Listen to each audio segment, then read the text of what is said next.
नक्श नक्श नक्श, ये नाम ही कुछ ऐसा था कि लोग ना चाहते हुए भी इस नाम से भिड़ ही जाते थे। जब नक्श की जिगरी दोस्त हिमानी ने प्राची के पति को नौकरी से निकालने की धमकी दी, तब वो गिड़गिड़ाते हुए नक्श से माफी मांगने लगी। प्राची का घमंड चूर चूर हो गया था। ये देखकर नक्श हिमानी को समझाने लगा। ये दोनों माफी मांग रहे हैं, माफ कर देते हैं, तुम्हारे लिए भी आसान हो जाएगा, क्योंकि इतनी जल्दी तुम्हें इस लेवल पर कोई एम्प्लॉय नहीं मिलेगा। आलोक, बस मिस्टर नक्श की वजह से तुम्हें आज जॉब से नहीं निकाल रही हूँ, लेकिन मैं तुम्हारा प्रमोशन रोक रही हूँ। तुम पहली वाली पोजीशन पर ही काम करोगे। तुम्हें ये ठीक लगता है तो ठीक है, वरना तुम जा सकते हो। नहीं मैडम, मैं पूरी तरह से सेटिस्फाइड हूँ काम करने के लिए। थैंक यू मिस्टर नक्श, थैंक यू हिमानी मैडम।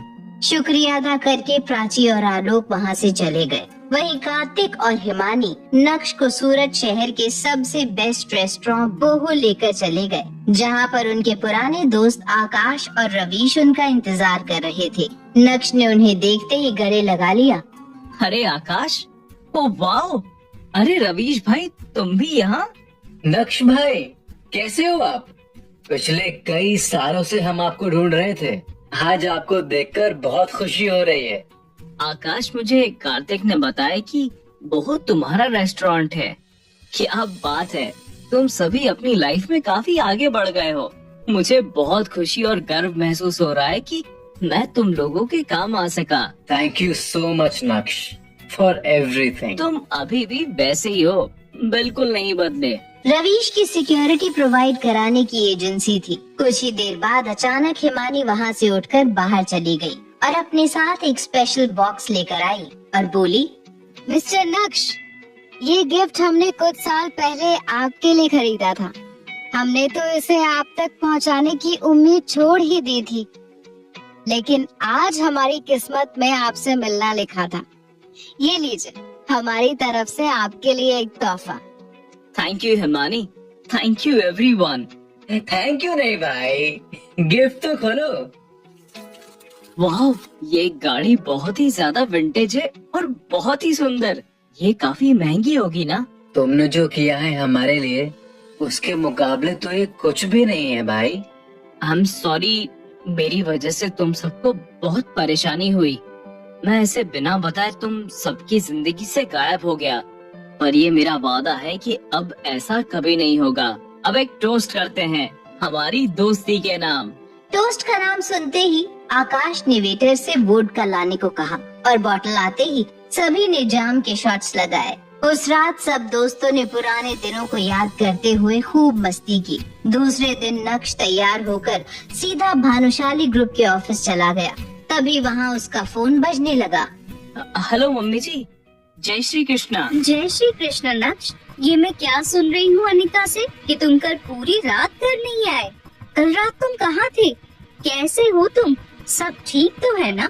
मैं ठीक हूँ मम्मी जी। वो कल अच्छा सुनो, वो मैंने तुमसे कहा था ना कि तुम्हारे पेरेंट्स का टेस्ट करवाना है। यस मम्मी जी, मैं अपने पेरेंट्स को कल बुला लेता हूँ और फिर आप और अनिका भी हॉस्पिटल आ जाओ। हम सभी एक बार फिर से टेस्ट करवा लेते हैं। प्रॉब्लम कहाँ है पता चल जाएगी। अनिका और मेरे में कोई प्रॉब्लम नहीं है। तुम ऐसा ठीक है, तो हम सब साथ में टेस्ट करा लेंगे मम्मी जी। अब मुझे अभी थोड़ा काम है, चलिए मैं आपसे बाद में बात करता हूँ। नक्श इस बात से वाकिफ था कि उसके बच्चे ना होने की वजह कोई और नहीं बल्कि उसकी खुद की बीवी अनिका थी। अनिका नक्श को अपने पास ही नहीं आने देती थी और इसीलिए नक्श चाहता था कि आईवीएफ टेस्ट में सब दूध का दूध और पानी का पानी हो जाए। तभी किसी ने उसके कैबिन का दरवाजा नॉक किया। सर, जवेरी खानदान से नवीन जवेरी आए हैं। वो शिवानी के पैकेजिंग कॉन्ट्रैक्ट पर साइन करना चाहते हैं और साथ ही साथ नेगोशिएशंस करना चाहते हैं। वो इतना जल्दी आ गया? उनसे कह दो कि मैं उनके साथ की गई पार्टनरशिप कैंसिल कर रहा हूँ। अगर उन्हें हमारे साथ काम करना है तो उनके सारे कोऑपरेशन मैटर्स को सिर्फ और सिर्फ अनिका हैंडल करेगी। ठीक है सर, मैं उन्हें इन्फॉर्म कर देती हूँ। नक्श के मना करने के बाद नवीन उर्फ मैम्बो अंकल ने जावेरी खानदान मैंशन में एक बार फिर से पूरा परिवार इकट्ठा करके फैमिली मीटिंग बुलाई थी।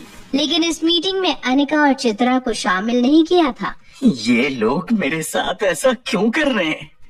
अनिका में ऐसा क्या है जो वो मुझसे बेहतर है? उसकी खुद की कंपनी तो बंद होने की कगार पर है। नवीन, वो बेवकूफ सीईओ हमारे साथ पार्टनरशिप कैंसिल करने को कह रहा है। भानुशाली ग्रुप चाहता है कि जावेरी खानदान के कॉर्पोरेशन मैटर्स सिर्फ और सिर्फ अनिका हैंडल करे। अब हमें क्या करना चाहिए? जहाँ तक मुझे याद है, अनिका ने हमसे कहा था कि वो लास्ट टाइम भानुशाली ग्रुप के ऑफिस गई थी, तब उसने सीईओ को देखा भी नहीं था।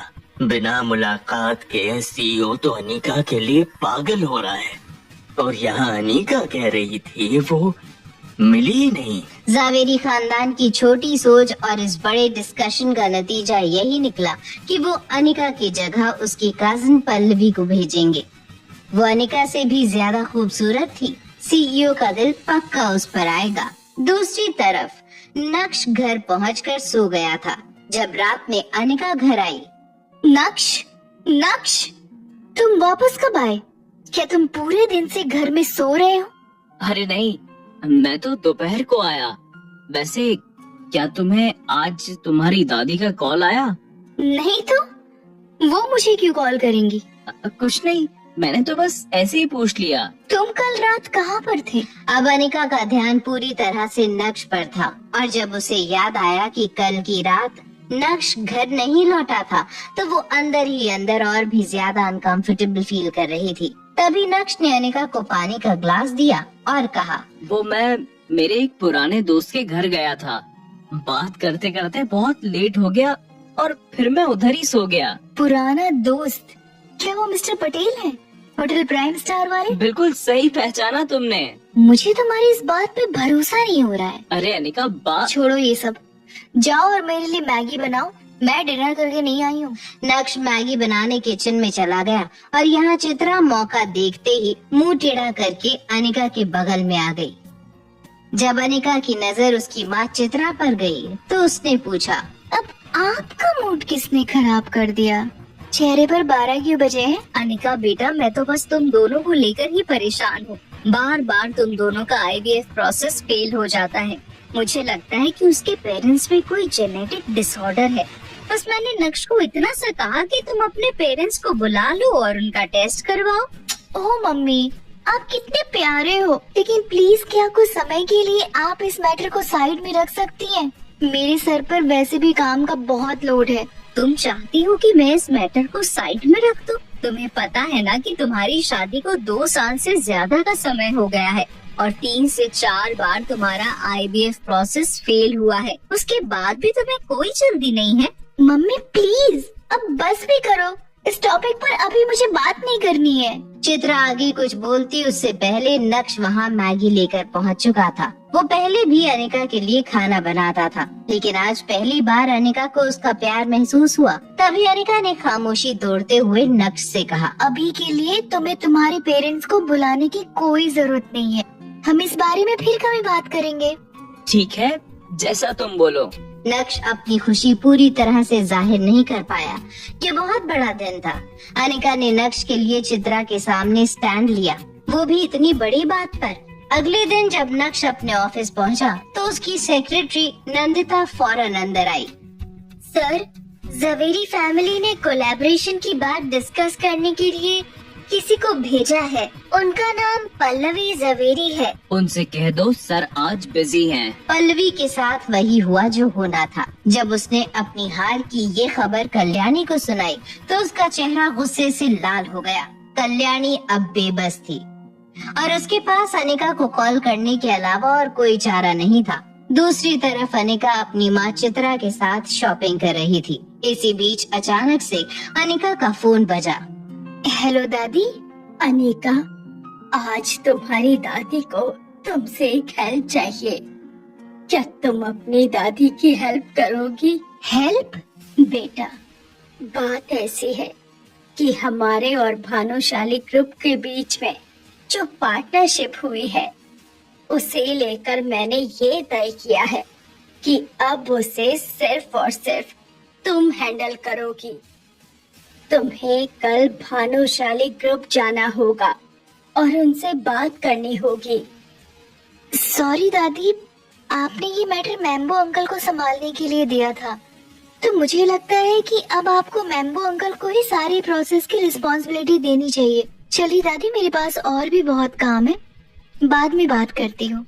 जय श्री कृष्णा। यहाँ अनिका खुश थी दादी को ना बोलकर, तो दूसरी तरफ नक्श प्राइम स्टार होटल पहुँच गया था कार्तिक के साथ लंच करने के लिए, जहाँ कार्तिक उसका एक ब्लैक कलर के बॉक्स के साथ इंतजार कर रहा था। आओ नक्श, बैठो। ये लो, इसे मैंने खास तुम्हारे लिए प्रिपेयर किया था। इस अमानत को मैं पिछले 4 सालों से अपने साथ संभाल कर रखा है। कार्तिक, तुम मुझे पहले ही एक बहुत बड़ा गिफ्ट दे चुके हो, अब मैं इस अमानत को नहीं ले सकता। ये चीज मेरे किसी काम की नहीं है। मेरी हेल्थ एकदम परफेक्ट है। तुम पहले भी कमजोर थे और अभी भी कमजोर नजर आ रहे हो, इसीलिए स्पेशली इस चीज को मैंने तुम्हारे लिए ढूंढा था। इस बात से नक्श थोड़ा हैरान हुआ, लेकिन कार्तिक की बात भी सही थी कि तभी कार्तिक का फोन बजने लगा। फोन उठाने के बाद कार्तिक के एक्सप्रेशंस कुछ ज्यादा ही सीरियस हो गए थे। कॉल रखने के बाद कार्तिक ने नक्श से कहा, माफ करना दोस्त, मुझे लगता है कि आज का लंच तुम्हें अकेले ही करना पड़ेगा। कुछ जरूरी काम आ गया है और उसे तुरंत सेटल करना है। मैं समझ गया, जल्दी जाओ और अपना काम खत्म करो। मैं इस अजीब गिफ्ट को चेक करता हूँ तब तक। कार्तिक के जाते ही नक्श ने फौरन उस बॉक्स को खोल दिया। उसके बीच में काले रंग की एक पिल थी, जिससे वो तुरंत निगल गया कि तभी अचानक से उसे अपने पेट में एक तेज दर्द का एहसास हुआ। कुछ ही सेकंड्स में उसका पूरा शरीर कांपने लगा और देखते ही देखते नक्श बेहोश हो गया। क्या कार्तिक लेना चाहता है नक्श की जान? आखिर अब कैसे आएगा नक्श को होश? कैसे बच पाएगा नक्श उस ब्लैक पिल वाले जहर से? आखिर क्या होगा नक्श का अंजाम?